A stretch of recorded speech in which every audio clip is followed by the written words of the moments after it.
van a desarrollar la infección primaria, ¿no es cierto? Entonces, cuando uno se infecta la primera vez, entonces el bacilo tuberculoso llega por vía respiratoria y se va a depositar en el alveolo, es verdad. Cuando ustedes tienen un alveolo, ahí va a llegar el Mycobacterium tuberculoso. Ahí se va a depositar. Se va a llegar aquí. Y cualquier agente infeccioso dentro del alveolo, ¿qué cosa genera? ¿Qué genera? Cuando llega el neumococo al alveolo, ¿qué produce? Meningitis, situ, ¿qué produce? Embarazo, ¿qué produce? ¿Crepitan se llama la enfermedad? Neumonía, claro. O sea, cualquier agente infeccioso que llegue al alveolo va a causar neumonía. ¿Y eso será la excepción entonces? Cuidado, en el momento de la infección hay una neumonía. Lo que pasa es que la neumonía que va a producir el bacilo tuberculoso no es muy llamativa como una neumonía habitual, ¿no? Y esto se debe básicamente a que el efecto inóculo normalmente no es muy grande. Porque si fuese un efecto inóculo importante, créanme, esa persona durante la tuberculosis primaria se tendría que morir. Y sucede en algunos niños. Además, recuerden que a los niños se vacunan contra la TB y la vacuna contra la TB no protege todas las formas de tuberculosis, solamente protege de las formas graves, de la TB miliar, la TB meningia, por ejemplo, pero no evita que te infectes. Entonces, va a llegar al alveolo y en este punto va a generar una neumonía pequeñita. Esa neumonía pequeñita va a hacer de que los vasos linfáticos que están alrededor, porque todos tenemos vasos linfáticos, ¿no? Que están alrededor, se inflamen. Entonces habrá vasos linfáticos que tienen que ver con ese territorio, se van a inflamar. Vasos linfáticos. ¿Y los vasos linfáticos a dónde llegan normalmente? ¿O están conectados con qué? Con ganglios linfáticos, ¿o no? ¿Sí? Sí. Entonces, ¿qué va a pasar con esos ganglios linfáticos que están conectados ahí? ¿Van a crecer o van a hacerse más pequeñitos? Van a crecer. Hay tres componentes acá, si ustedes se dan cuenta. Habrá una neumonía pequeñita que le van a llamar neumonitis, porque es más inflamación que el proceso infeccioso propiamente. La inflamación de los vasos linfáticos, que se va a llamar linfangitis. Y el crecimiento e inflamación de esos ganglios linfáticos ahí regionales se va a llamar adenitis. Y cuando hacen entonces la tuberculosis primaria en la edad pediátrica, esto de aquí es el complejo primario tuberculoso. Complejo primario se llama, o TBC primario. Complejo primario, que le llaman también complejo primario de GOM, que sí lo han leído hasta por demás. Y eso se ve en la edad pediátrica. Esto no va a perdurar por mucho tiempo. Más o menos a las semanas, esto va a ir evolucionando y lo que va a quedar va a ser un pulmón que puede que no tenga ningún tipo de rastro de... Ahí está el pulmón normalmente, y no va a tener ningún rastro más que por ahí de repente algunas calcificaciones pequeñas que no traduce absolutamente nada. Si ustedes miran vuestras radiografías van a encontrar ese tipo de situaciones ahí en la parte del hilio pulmonar que no significa absolutamente nada. Es probablemente lo que han tenido en la TB primaria. Ahora, el bacilo tuberculoso, ¿qué es? ¿Es aerobio o es anaerobio? Y no me adivinen. Aerobio. Entonces crecerá mejor en medio aerobio, cuando haya más presión parcial de oxígeno. Y ustedes saben que en los ápices tenemos mayor ventilación y en las bases tenemos más bien mayor perfusión. Es por eso que cuando la ventilación es mayor aquí, comparado con lo que tienen acá abajo, ¿qué va a pasar? Ahí se va a activar algo que tiene condiciones. Entonces se activan, digamos que fuera una caverna, y esto sería la TB secundaria, que le llaman también TB de reactivación. Esta TB de reactivación o TB secundaria se va a dar en ápices normalmente, ¿no? Comúnmente, porque está más ventilado. Perfecto. Pero esto es de la edad pediátrica y esto normalmente es del adulto. Normalmente, puede ser en la adolescencia también y comúnmente deberían pasar algunos años. Cuando nosotros diagnosticamos pacientes con tuberculosis, estamos diagnosticando esto. No estamos diagnosticando la TB primaria. Se diagnostica esto de acá. La TB primaria ni nos damos cuenta, ¿no? Si tenemos hermanitos pequeños, sobrinos pequeñitos, cuando están tosiendo unos días, qué sé yo, un poquito de malestar, pensamos que se ha resfriado, etc. De repente ha hecho su TB primaria y no implica mucha cosa. Muy bien. Cuando quieren ustedes tratar, y lo habíamos comentado en la práctica anterior, cuando quieren tratar a un agente etiológico, en este caso infeccioso, ¿qué es lo que primero deben de conocer para tratar eso con éxito? Bueno, debemos de conocer como médicos muchas cosas, pero hay algo que es fundamental. Sobre su estructura. Está mejor, o sea, las características del enemigo. ¿Contra qué estamos? ¿Sí o no? Porque si yo pienso que el Mycobacterium tuberculoso, no sé, es un ave, es un mamífero, no tengo idea de qué cosa es, ¿cómo me voy a atacar? Pero si yo sé que es aeróbico, sé que en su estructura tiene tales o cuales componentes, ¿no? Sé cuál es su metabolismo, entonces puedo tratarlo con éxito, ¿no? Es como cuando tratábamos el Streptococcus pyogenes. Si yo no sé que es sensible a la penicilina, termino dándole fluoxacino, termino dándole aminoglicósidos, clindamicina, qué sé yo, ¿no? Lo mismo en las otras bacterias. Si yo no sé cómo se defienden, las beta-lactamasas de quiénes serán, de repente cualquiera hace beta-lactamasa, o sea, si no tengo esa noción, es menos probable que tenga éxito.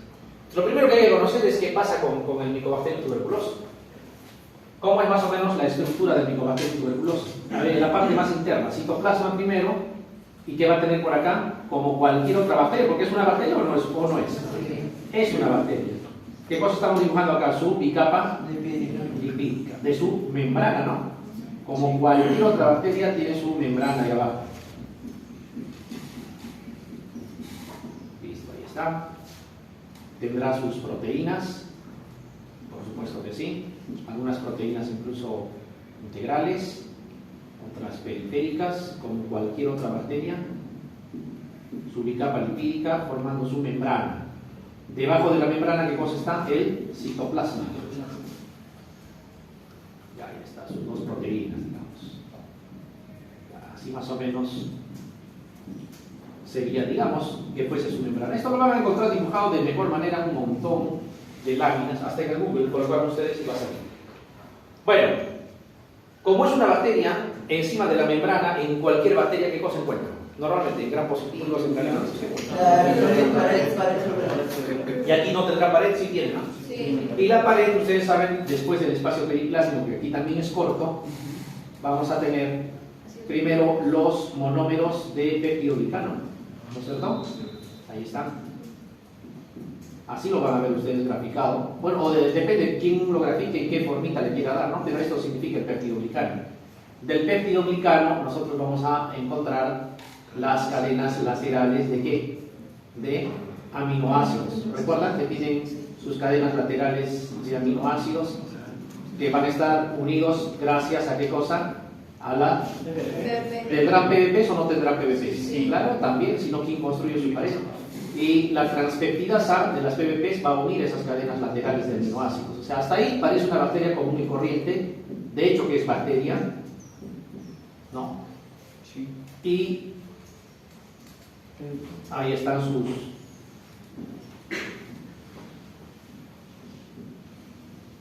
Hasta ahí es una bacteria común y corriente, pero aquí nace algunas características diferentes. Listo, ahí están sus cadenas laterales de aminoácidos y también sus monómeros de peptidoglicano. Si lo dejamos ahí, esto podría ser un gran positivo, por ejemplo, con poco espacio periplásmico, una pared voluminosa, no tiene mayor otro componente. pero acá tiene otras estructuras.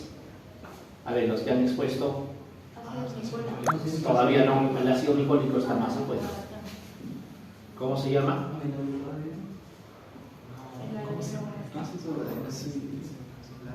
Arabino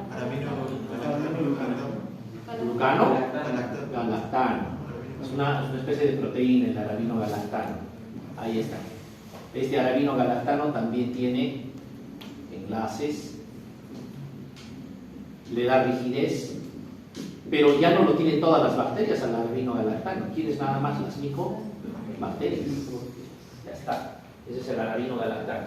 Acá tiene todavía una cápsula que tampoco tiene todas las demás bacterias. ¿O tienen las bacterias cápsula? No.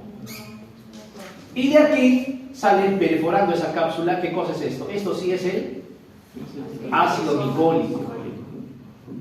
Listo. Muy bien. Cuando ustedes leen tuberculosis, y un consejo que siempre trato de darles, espero que me lo tomen en cuenta, es que cuando ustedes leen un tema, a ver, voy a ir a lo más simple. Si leo un tema, ¿es porque quiero perder el tiempo o es porque idealmente me debe quedar algo? Me queda algo, no sé para qué leo. Mejor me dedico a hacer otra cosa. No, pero lo que a uno le desmotiva es que a pesar que lee, hay veces que uno no entiende. Y eso es normal. Eso le pasa a todo el mundo, me incluyo. ¿Por qué será? ¿Saben cuándo no entendemos mucho? Cuando no le buscamos el porqué a las cosas. Pero si tú le buscas el porqué y ese porqué es entendible, les aseguro, ahí sí le van a entender mejor. Entonces, eso es normal. Lo que pasa es que cuando estás muy habituado a un tema y lo repites, bueno, poco a poco, con los años vas aclarando cosas, y cuando lo dices, obviamente es todo lo que has acumulado en el tiempo, y podría ser para el que te está escuchando que, no sé, pueda sentirse incómodo porque ¿cómo es que él sí ha entendido y yo no? Es que no, probablemente no lo he entendido en una sola. Probablemente he tenido que equivocarme varias veces, ¿no? Entonces, siempre hay que preguntarnos el por qué. ¿A qué cosa quiero llegar? Cuando ustedes estudian al Mycobacterium tuberculosis, seguro que han leído, con toda seguridad, por lo menos uno de ustedes lo ha leído, ojalá todos, que no se puede teñir con la coloración Gram. ¿Por qué es que no se puede teñir con la coloración Gram? ¿Por qué no se puede teñir con la coloración Gram?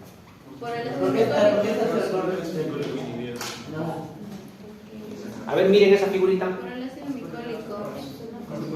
Suponiendo que la coloración Gram ingrese a través de la cápsula, para empezar no se puede, porque primero está protegido por la cápsula.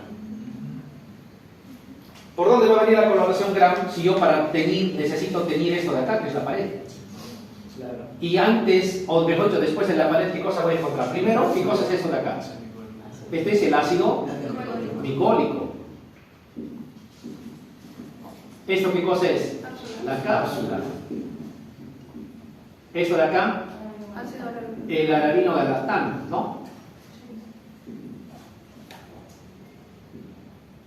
¿Qué más? Recién acá viene peptidoglicano, ¿no? Con las cadenas laterales de los aminoácidos y etc. Y al final viene ¿quién? La membrana, y entre la membrana y esta pared está el espacio periplásmico. Ahora, el Gram positivo, el Gram negativo, ¿qué cosa tiñe? ¿Qué cosa pinta? La pared. Pero la pared, ¿dónde está? Está dentro. No se va a poder teñir, pues. Uno, que la cápsula lo va a proteger, y asumiendo que lograr ingresar algo de tinte y pintar a la pared, lo vas a ver por fuera al microscopio, tampoco lo vas a ver, porque la cápsula va a estar ahí. Entonces, ¿qué cosa es lo que tienes que intentar usar? Lo que está afuera. ¿Qué está afuera? El ácido micólico. Por eso es que utilizamos el ácido micólico. Ese es el motivo. Y el ácido micólico le da la característica de ácido alcohol resistencia. La pregunta de examen. El ácido micólico es sinónimo de ácido alcohol resistencia. Ahora, ¿el Mycobacterium tuberculosis es el único ácido alcohol resistente? Entonces, ¿qué gérmenes son ácido alcohol resistentes? Primero, todas las micobacterias. ¿Qué micobacterias conocen? Micobacterium. Importantes en medicina. Ya, primero el Mycobacterium tuberculosis. Luego, el leprae, que está casi en segundo lugar, que produce la lepra, bacilo de Hansen le llamaban antes. Y el otro importante, hay muchos, pero importante, Mycobacterium ulcerans. ¿Han leído el Mycobacterium ulcerans? Probablemente no, porque no lo tenemos mucho acá, pero en el Perú hay, por si acaso. Les invito a que miren una figura de qué hace el Mycobacterium ulcerans. Miren, cuando miran ya nunca se olvida. Y si miran en un paciente, claro que nunca más quisieran volver a ver, pero les aseguro que no se olvida. ¿Han encontrado Mycobacterium ulcerans? Así como úlcera con N y S más. Mycobacterium ulcerans. En figuritas. En el grupo de figuritas. En imágenes. ¿Encontraron? Ya, claro, pero no quiero la bacteria, quiero la lesión que produce. Ah, ahí está. Pero a ver, fíjate, hay fotos, busca, ahí están figuras. Por ahí vas a encontrar fotos.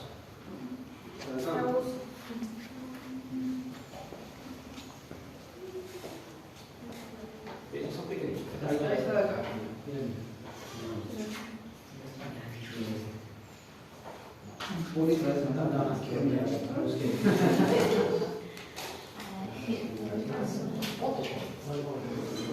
Fotos. No puedo verlo. Fotos. Tienes por qué poner desbloquear, desactivar el save. Te falta.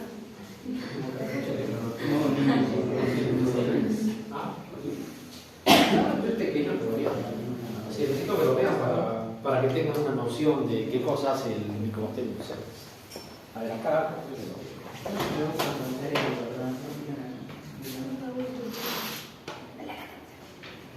Bueno, empezó a solear otra vez, ¿no?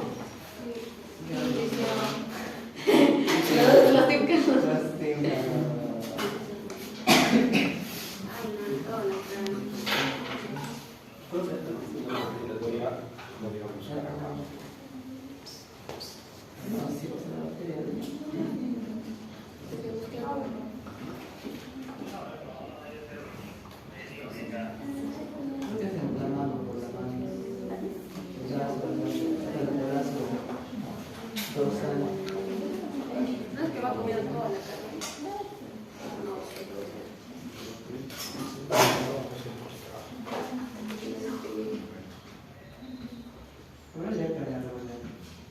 ¿Lepra no han visto hasta ahora? No.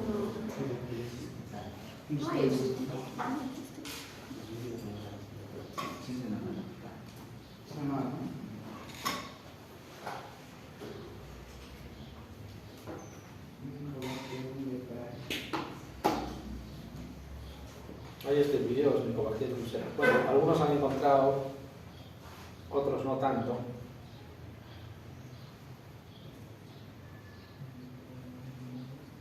Como úlcera de Buruli de repente.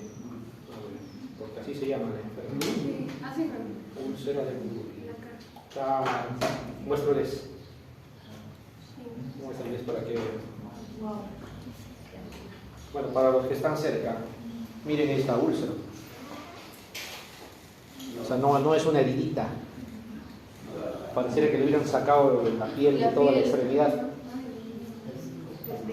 Sí. Miren esta. Ya, eso. Eso se llama úlcera de Buruli y es producido por una micobacteria. Miren, parece. Parece fantasía, pero esto hay. Pero miren esto. Ay, no puede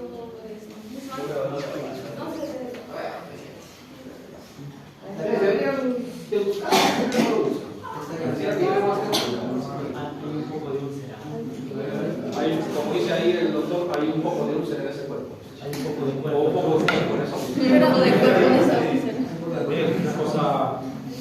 Es una cosa espantosa. Y ojo, y pónganse en el zapato de esa persona. Estamos hablando, son seres humanos. Le tocó nacer ahí. Le tocó vivir en esas condiciones. Pero aquí no. ¿Sí tenemos? Lo que pasa es que, ojo, lo que pasa es que en nuestro medio, y los que conocen el interior del país me van a dar la razón, lo que pasa es que en nuestro medio, tanto autoridades como prensa, etcétera, piensan que solo existe Lima. Y no solo Lima, piensan que solo es San Isidro, Miraflores, San Olivar, y de ahí no sale. Eso es Perú. Eso es Perú. Los que sí conocemos el Perú, porque una de las cosas que yo me prometí a mí mismo por la misma especialidad es conocer los 24 departamentos. Estoy a punto de conocer los 24 departamentos, pero no ir a la Plaza de Armas a tomarme un trago en la Plaza de Armas. Tengo que ir al sitio donde las papas queman, si no, ¿para qué sirve? Y créanme, el Perú es muy heterogéneo. Sí. He encontrado sitios donde no saben qué cosa es Perú, pero están dentro del Perú. Están en zonas de frontera, sobre todo en la parte hacia Brasil y a Colombia. Cuando mueren, tienen que enterrar a sus muertos al frente, cruzando el río, porque no tienen dónde enterrar en el Perú. Al frente hay escuelas, hay colegios gratuitos y la gente va a estudiar ahí. Aprenden el himno nacional del otro país. No saben quién es el presidente del Perú, para empezar, ni siquiera saben qué es Perú. Así viven, así de abandonados están. En esos sitios donde no llega la salud ni en su más mínima expresión, abandonados, esas lesiones como úlcera de Buruli, por ejemplo, es normal, es común. Leishmania peor, la gente anda prácticamente pulida. Entonces, más o menos es así. Sí tenemos en nuestro medio.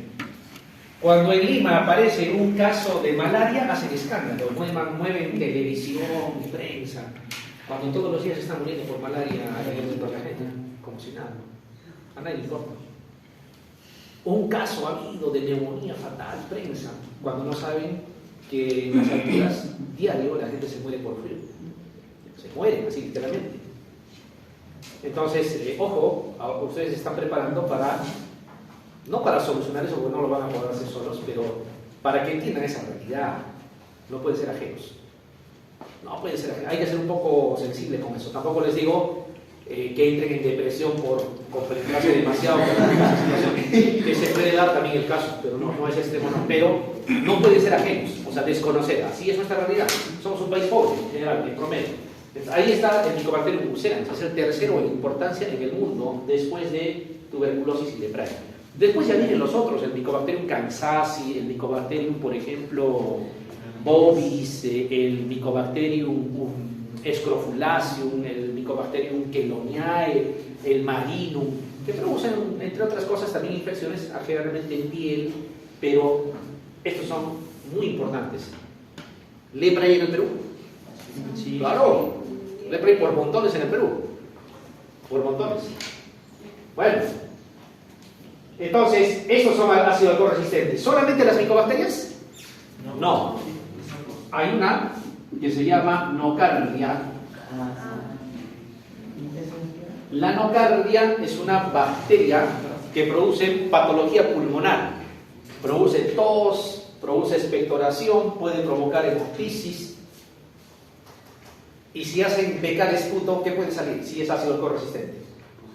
Sale BK positivo. Y la gente que dice estéril, y no es estéril, es nocardia. Entonces, ojo, el diagnóstico definitivo de tuberculosis no es con BK, es cultivo, eso tiene que quedar claro. Está bien que con eso le inicies tratamiento, tomándole las muestras para cultivo, lo que quieran, pero no es el diagnóstico definitivo con BK. Nocardia. ¿Y quiénes más aparte de nocardia? Importantes. Las coccidias. ¿Qué son las coccidias? No, parásitos. Por ejemplo, ¿cuál es? Criptosporidium. Había una que es cairanensis. Ciclospora. ¿Qué más? Isospora belli. ¿Qué hacen esos? ¿Por qué son importantes? ¿Qué hacen? Provocan cuadros diarreicos en las personas inmunocompetentes de algunas horas, 2, 3 horas, un día, y se pasa, no pasa nada. Pero en personas inmunosuprimidas, como lo son los pacientes con VIH, peor aún si están inmunosuprimidos en estadio SIDA, les provoca diarreas de meses de evolución, con pérdida de peso importante. Importante de verdad, ¿eh? No les digo así por rellenar, estoy palabreándoles, no. Pérdidas de peso que de verdad no he visto en ninguna otra patología, ni en los cánceres siquiera. Felizmente no es a todos los pacientes con VIH, son algunos. Por ejemplo, que entre en silla de ruedas un paciente traído por sus familiares que pese, no sé, 48 kilos, digamos, un adulto, es bastante bajo. Y cuando le preguntas, pesaba 120, era bien. O sea, de 120 a 48 no ha bajado 2 kilos, ha bajado una barbaridad, ¿no? Ese tipo de diarreas crónicas con pérdida de peso importante, que desnutre, que emacia a un paciente, está causada por las coxillas en inmunosuprimidos. Y todos estos son ácido alcohol resistentes, son los importantes. Son los importantes ácido alcohol resistentes. Habrá más probablemente, pero estos son los que nos interesa que tengan acordados. Y se pintan con el método de 100 Nielsen. 100 Nielsen para los primeros y para el último, las coxillas, un 100 Nielsen modificado, así se llama, 100 Nielsen modificado. ¿Por qué modificado? Porque el flameo por el mechero ya no se hace. Se llama método de Kim-Jong, es el método del 100 Nielsen modificado. Bueno, es importante que se acuerden también de algunas cosas así. Muy bien, ahora que ya recordé que el Mycobacterium es aerobio, que tiene esta estructura, que no se puede teñir con la coloración Gram, no me va a servir, sino más bien hago ácido alcohol resistencia. Ahora sí puedo decir, los voy a tratar. ¿Y cuáles son los fármacos que vamos a utilizar? Utilizamos el primer grupo, ya lo han comentado, ¿no? Que es prácticamente el que nos interesa. Primer grupo. ¿Cuáles eran los del primer grupo? A ver, ya, isoniazida, rifampicina,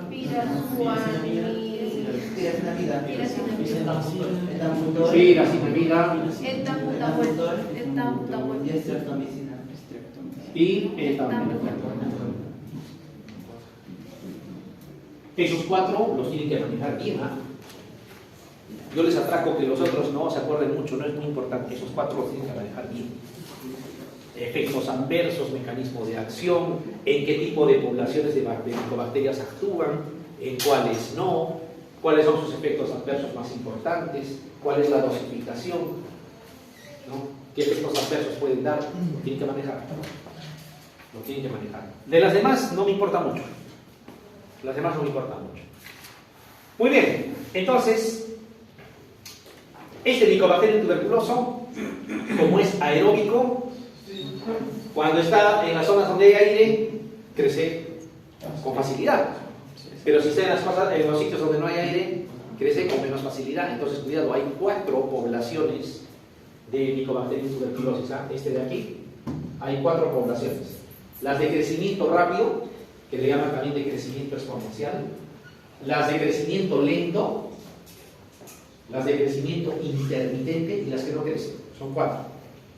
¿Cuáles son? Las de crecimiento rápido, las de crecimiento lento, fácil, rápido, lento, intermitente y las que están en bacteriostasis, no crecen. Y por eso usamos 4 fármacos, ese es el motivo. ¿Quiénes actúan en las bacterias de crecimiento rápido? ¿Cuál de esas de ahí? ¿Cuál es en las de crecimiento lento? ¿Cuál en las de crecimiento intermitente? Eso tienen que saber. ¿Ya? Eso tienen que saber. Entonces hay 4 poblaciones y tenemos que acordarnos. Acá lo vamos a poner. Poblaciones de Mycobacterium tuberculoso.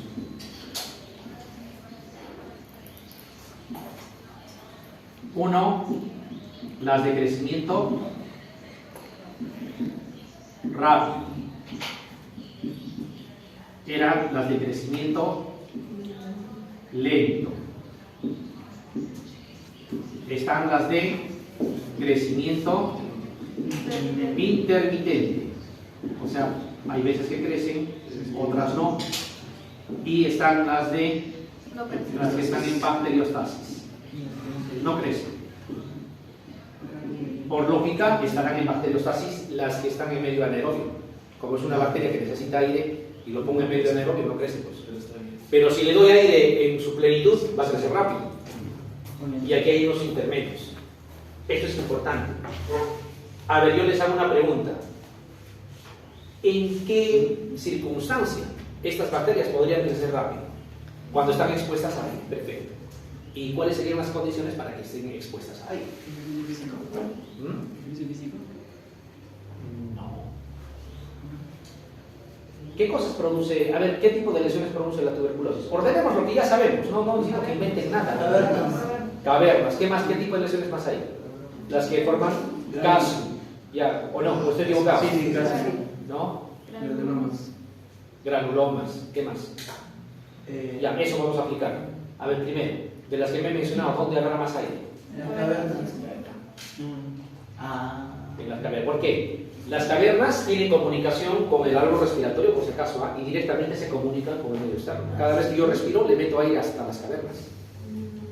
Entonces, la mejor presión parcial de oxígeno, ¿dónde va a haber? En las cavernas. Entonces, ahora lo vamos a utilizar en la parte práctica. ¿Qué pasa si yo tengo un paciente diagnosticado de TB donde en la imagen yo veo cavernas? Sus micobacterias tuberculosis de esa persona están creciendo rápido. Sí. Crecimiento exponencial. Cada vez que habla está botando bacilos al aire, porque tiene gran cantidad de bacterias que están creciendo rápido porque tiene condiciones. Así lo tiene que aplicar. Una persona con caverna es una persona muy transmisible. ¿Se entiende? Importante. ¿Y cuál es el fármaco de esos 4 que va a actuar sobre las poblaciones de crecimiento rápido o exponencial? La isoniazida. Población de crecimiento rápido. Ahí actúa la isoniazida. No es que no pueda actuar en las otras poblaciones, pero predilectamente actúa ahí. Nadie de esas 4 le gana a la isoniazida actuando en esa población de crecimiento rápido. Muy bien. Cuando el bacilo tuberculoso está ahí, si ustedes leen la fisiopatología del sistema inmunitario, qué cosa hace, sin necesidad de complicarse, no tienen que estar mirando qué cosa hace TH1, qué cosa hace TH2, en cuántos segundos pasa para acá. No, eso no. Eso no. La piedra angular es que el macrófago atrapa al bacilo tuberculoso, eso tiene que acordarse. Pero lo atrapa, no lo destruye. Lo atrapa y dentro del macrófago el bacilo tuberculoso se sigue multiplicando. Pero ya no con facilidad, porque no está recibiendo aire desde fuera. La presión parcial de oxígeno es casi nula y casi nula, por lo tanto crece lento. ¿Cuáles son las poblaciones que actúan entonces? ¿O en dónde voy a encontrar? Las de crecimiento rápido, ¿dónde debemos encontrar? En las cavernas. Listo. Cavitaciones, pero cavitaciones, muy bien. Las de crecimiento lento están dentro del macrófago. Y cuando no existe aire en general, cuando no hay oxígeno, el medio tiende a ser alcalino o ácido. ¿Alcalino? ¿Seguros? Es ácido. Claro. Donde no existe oxígeno, el medio tiende a ser ácido.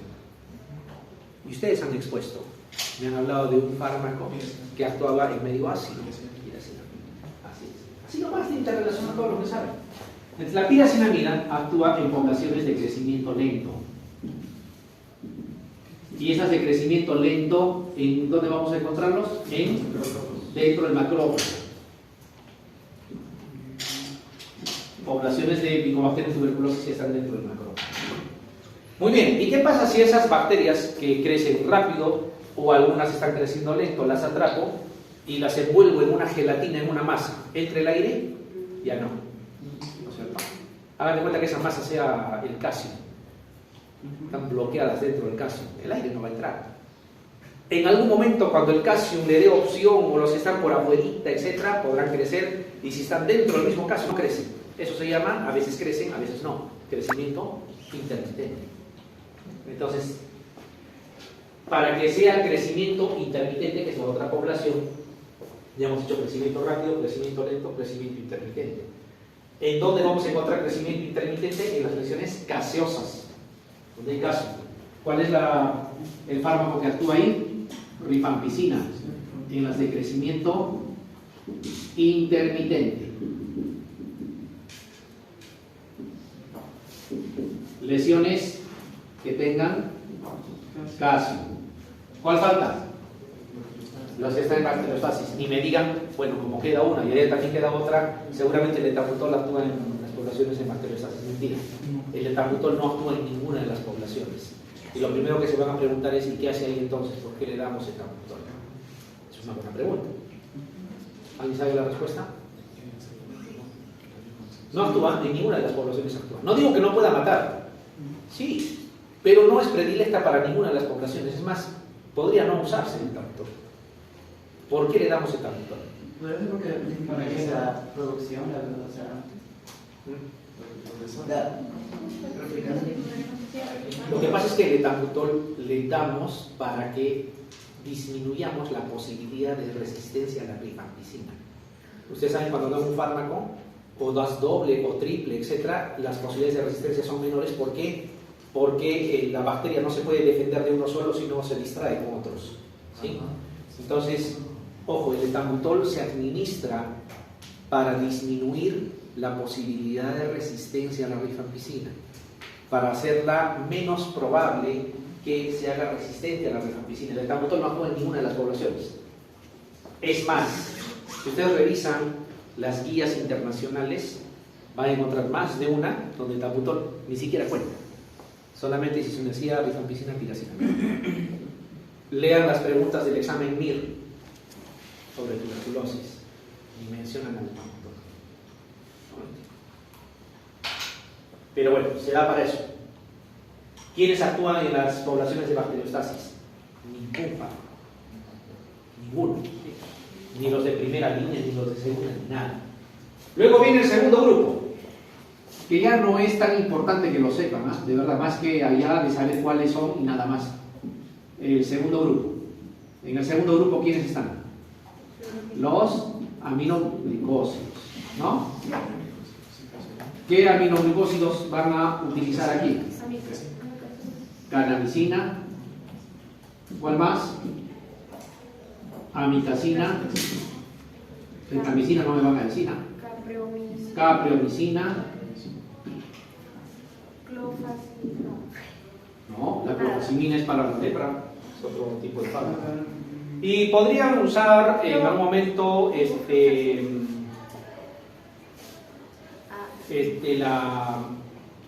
la capreomicina, aunque ya está, creo, la capreomicina, amicacina, caramicina, faltaría por ahí.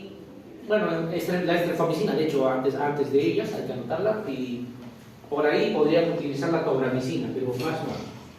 Bueno, la estreptomicina iría por acá incluso, que es la que más se usa.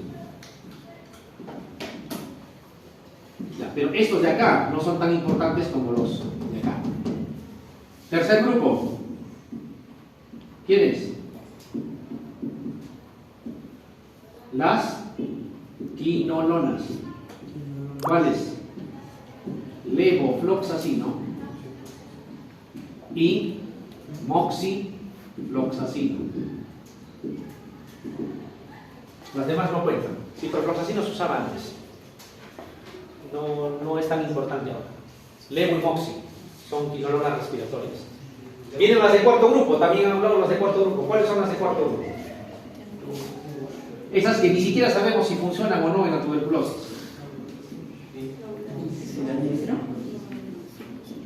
Un poco más y agua bendita más van a utilizar ahí, porque no se sabe. A ver, ¿quiénes están ahí, por ejemplo? Amoxiclavulánico. Ahora se van a dar cuenta cuando hablemos de la resistencia por qué están ahí. Aparte de amoxiclavulánico, imipenem. No digo que el imipenem no sirva, es un excelente fármaco, pero no para la bacteria. Linezolid. ¿Quién es más? Cicloserina. ¿Quién es más? Ácido paraminosalicílico. ¿Qué más? Cotrimoxazol. Y etcétera. Todos los que ustedes quieran colocar ahí, ponenlo más, porque no es probable que no sirva. Lo pueden poner si se quiere. Y así es. Acá necesito que entiendan algo, y para eso se los voy a repetir. Ya les he hablado en la clase anterior, pero necesito que eso quede claro. Las bacterias sanas o las bacterias enfermas se multiplicarán más rápido. Las sanas. Todos son las enfermas. No, son las bacterias sanas, las que están íntegras, las que no han mutado, las que tienen su metabolismo completo, etc. Las bacterias que se hacen resistentes tienen que mutar para Quiero que se acuerden de algo. No sé si recuerdan que cuando hablábamos del imipenem, por ejemplo, el imipenem por donde ingresaba las pseudomonas, por unas porinas especiales que tenían en su pared, llamadas porinas OPRD. ¿Se acuerdan? Y cuando habían pseudomonas enfermas que nacieron con ese defecto de no tener esas porinas, a la vez se hacen resistentes, ¿o no? ¿O no se hacen resistentes? Porque no tienen por dónde ingresar. Pero esas pseudomonas es enferma comparado a las pseudomonas comunes y corrientes, porque al carecer de esas porinas su metabolismo no será bueno, no se multiplica tan rápido, ¿no? Y de ahí sale una regla, y lo pueden ver en cualquier otro tipo de bacteria. Las bacterias que son sensibles a antibióticos son más agresivas. Las que son resistentes son menos virulentas, porque justamente no son bacterias normales, son bacterias enfermas que se multiplican poco. No sé si me están entendiendo. Claro, claro. Les había comentado del MRSA y del meticilín sensible. ¿Cuál mataba más? El meticilín sensible es más agresivo. Es una bacteria que no ha tenido que mutar nada, es completita, tiene todas sus funciones. En cambio, el MRSA ha tenido que modificar la PBP2 a una PBP2A, que es diferente, ya no ensambla tan bien su pared. Claro, se hizo resistente, pero su metabolismo no es muy bueno. El Streptococcus pyogenes, sensible a la penicilina. Ya les había comentado que no había ningún caso reportado en el planeta de resistencia a la penicilina. Pero ¿acaso es sano el Streptococcus pyogenes por el hecho que sea sensible a la penicilina? El Streptococcus pyogenes, ¿qué te puede producir primero? Lo más simple, palinamigdalitis purulenta. Después, ¿qué más te puede producir? Infecciones de piel y tejidos blandos. Pero como no se queda ahí, ¿qué más te produce? Fiebre reumática. ¿Acaso es una gracia la fiebre reumática? Te puede provocar glomerulonefritis postestreptocócica y vas a acabar en hemodiálisis incluso, ¿no? Puede provocar sepsis de piel y tejidos blandos y provocarte shock tóxico, estreptocócico. Te puedes morir por enfermedad invasiva. Ojo, y es sensible a la amoxicilina. Entonces, el hecho que sea sensible no va en relación a la virulencia, tiene que eso saber sí o sí, para que lo apliquen acá también. Hay una TB que es sensible y hay otra TB que es resistente. ¿Cuál se multiplicará con más facilidad? La sensible. La sensible se multiplica con facilidad porque justamente es una bacteria íntegra con todas sus funciones. En cambio, las bacterias que han hecho resistencia, obviamente han tenido que mutar, han tenido que hacer cambios en su metabolismo, resultado de las mutaciones, que hacen que no sean tan fáciles de multiplicarse. No sé si han oído de que las tuberculosis MDR son paucibacilares. ¿Alguien lo ha oído alguna vez? ¿Lo han leído? ¿Qué cosa significa paucibacilar? Que no se multiplican tan rápido. No son tan fáciles de transmitir las MDR. Entonces, la pregunta sería, ¿de qué me preocupo? Me preocupo de que no hay con qué tratar. ¿Cuánto tiempo dura el tratamiento para la tuberculosis común y silvestre? 6 meses. Todo es por vía oral. Incluso ahora hay todito en una sola pastilla, para que tomes uno nomás. ¿Sí? ¿Cuánto tiempo dura el tratamiento de la tuberculosis MDR? 18 meses. Ya no son 3. Y a ver, métanse amicacina o canamicina intramuscular todos los días durante 18 meses. ¿Quién se apunta? Yo la verdad no atraco, prefiero quedarme con mi débil. ¿En serio? No atraco. Y encima te vas a quedar sordo y con falla renal. Al menos sordo con toda seguridad, porque tanto tiempo de exposición al aminoglicósido, la ototoxicidad es garantizada. Por eso es un problema la tuberculosis drogoresistente. No es porque pueda causar epidemias y matar a cantidad de personas, sino que así vaya lento, al que le dé está premiado. Va a ser muy complejo que se pueda tratar. Muy complejo. Entonces les quiero otra pregunta hacer. ¿Se acuerdan que cuando hablábamos del estafilococo, hablábamos del estafilococo meticilina sensible y hablábamos del MRSA? Si el estafilococo era sensible ¿a qué? Normalmente, oxacilina, betalactámicos, y si era resistente al haber modificado la PBP, los betalactámicos ya no podías usar. ¿Qué tenías que usar? Glicopéptidos, por ejemplo, oxazolidinonas como el linezolid, o sea, otros fármacos que ya no son tan efectivos. Tanto así que si tienes una cepa sensible de estafilococo, lo mejor que le puedes dar es oxacilina. No es que vancomicina para asegurar, porque la vancomicina no es mejor antibiótico que la oxacilina. Lo mismo pasa en la T. Y necesito que eso sí se les grabe bien. Esto es cosa seria. Si tienen un paciente diagnosticado de tuberculosis sensible, ¿cuál sería el mejor esquema de tratamiento? El esquema monotón. El esquema tradicional. Isoniazida, rifampicina, tiracina y mannitol. No podrían decir, le ha dado TB, entonces le daremos para asegurarnos el esquema del MDR. No se están asegurando nada. Ya han visto que esto de acá, ni siquiera sabemos si funciona o no. Le damos por si acaso. Ni siquiera sabemos si funciona. ¿Cuáles son los mejores fármacos para matar Mycobacterium tuberculosis? Insuperables. La ciencia con tantos años de existencia no ha podido fabricar otros. Isoniazida y rifampicina. No hay más. Son los mejores fármacos para tratar tuberculosis. Tanto así que le llaman, ¿qué cosa? El núcleo básico del tratamiento anti-TB. ¿Se han oído del núcleo básico? ¿Cuál es el núcleo básico? Isoniazida más rifampicina. Por eso es que si el Mycobacterium tuberculosis es resistente, suficiente a isoniazida y rifampicina, ¿cómo le llaman a ese Mycobacterium? Multidrogo resistente. Ya no me interesa incluso a los demás, porque se sopló a los dos que eran lo mejorcito para tratar. Cuidado con, no sé, ojalá nunca suceda, familiar con tuberculosis. No, pero ¿sabes qué? Mejor le armamos uno para asegurarnos. Le damos imipenem con linezolid más moxifloxacino y amikacina. Insuperable. Mentira, no es así. No. Si es sensible, el mejor esquema es el esquema 1. Espero que les esté quedando claro.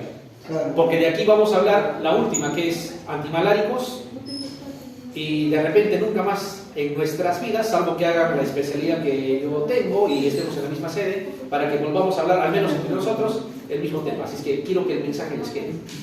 Les tiene que quedar. Les tiene que quedar sí o sí, para que lo apliquen. Muy bien. Habiendo dicho eso, continuemos aquí. Cuando un Mycobacterium tuberculosis es MDR, ¿qué significa? Que es resistente a ¿qué cosa? Isoniazida y rifampicina. Así sea resistente a todo lo demás, ya es multidrogo resistente. Esta persona está en problemas serios. 18 meses. Claro, hay personas que toleran, y de hecho que hay un montón que se han curado con sus 18 meses, pero con secuelas. Algunos no tanto, otras más, pero de hecho no es nada agradable. 18 meses. Luego viene, ¿hay algo peor que esto? ¿Cuál? El XDR. ¿Qué significa? ¿Que es resistente a qué? En otras palabras, es un MDR más resistente a las quinolonas y a los aminoglicósidos. ¿Qué le van a dar? Ahí les queda, miren, ya se soplaron lo primero, se soplaron estos dos, le van a dar los que de repente ni funcionan. ¿Por qué no les queda otro? Esa persona lea las guías de tratamiento, 3 años de tratamiento. De todo, lo que encuentre. Pero si no le hace nada. Pero si no le hace nada. Pero igual, hay hipótesis de que puede ser. ¿Tenemos tuberculosis MDR en nuestro medio? Sí. Claro. Por montones tenemos tuberculosis MDR. XDR también. ¿Cuál es el más contagioso? Sensible. Les he dicho que les he entrado por acá, les he salido por acá. El sensible. ¿Por qué? Porque se multiplica con facilidad. Los otros son paucibacilares. No se multiplican rápido. ¿Por qué no se multiplican rápido? Porque al ser resistentes han mutado, y al haber mutado son bacterias enfermas. No se multiplican con facilidad. ¿Y hay algo peor que este XDR o no? El 1 es el MDR, 2 el XDR. ¿Hay otro? El TDR. TDR, resistente a todo. O sea, ahí sí, ni los que le damos por gustito sirven, o sea, nada. No hay. Tiene que ser. Se intenta todo. Se intenta todo, incluso lobectomías. A ver, ¿dónde está? Está por acá, listo, cirugía, hay que retirar ese segmento del pulmón. Hasta eso sí. porque no hay forma de tratar. Ahora, cuando tú entras a cirugía, a tejido tuberculoso, que no solo el pulmón, a veces hay en el intestino, en otros lados, el tejido es brillante. Para que tengan una idea, ¿ustedes ya han practicado sutura alguna vez? Ya. Pero si alguna vez han agarrado un hilo y una aguja. Ya está. Sí. Entonces, me tienen que entender. Cuando cosen una tela, uno puede pinchar, jalar, ajustar y la tela no se va a romper. Un tejido infectado con tuberculosis es como que quisieran hacer eso con mantequilla. O luego que ahorita están sacando nomás es friable, se rompe, no sirve. A veces en la misma cirugía nomás el paciente fallece. Complicado. ¿Culpa de quién es eso? ¿Del nuevo orden mundial? ¿Del presidente de los Estados Unidos que fabrica bacterias para matar a los sudamericanos? Así hablan, ¿no? Así hablan la gente, para que vean lo ridículo que se escucha. ¿De quién más puede ser culpa eso? De Dina Boluarte. La culpa es de las personas que no cumplen el tratamiento. ¿Qué decía en el caso clínico? Que la había dejado. Doctor, ¿y en los pacientes XDR se los mantiene hospitalizados? Sí, claro, porque igual vas a intentar darles terapias la mayoría de veces para enterarlo. ¿Y no representa un riesgo para la comunidad si es que Son pausas vacinales. Peor sería que estén en la calle. Ahora, lo que se necesita en los hospitales son ambientes especiales para eso, con campanas extractoras, qué sé yo. Por eso es normal que haya personas de salud que se infecten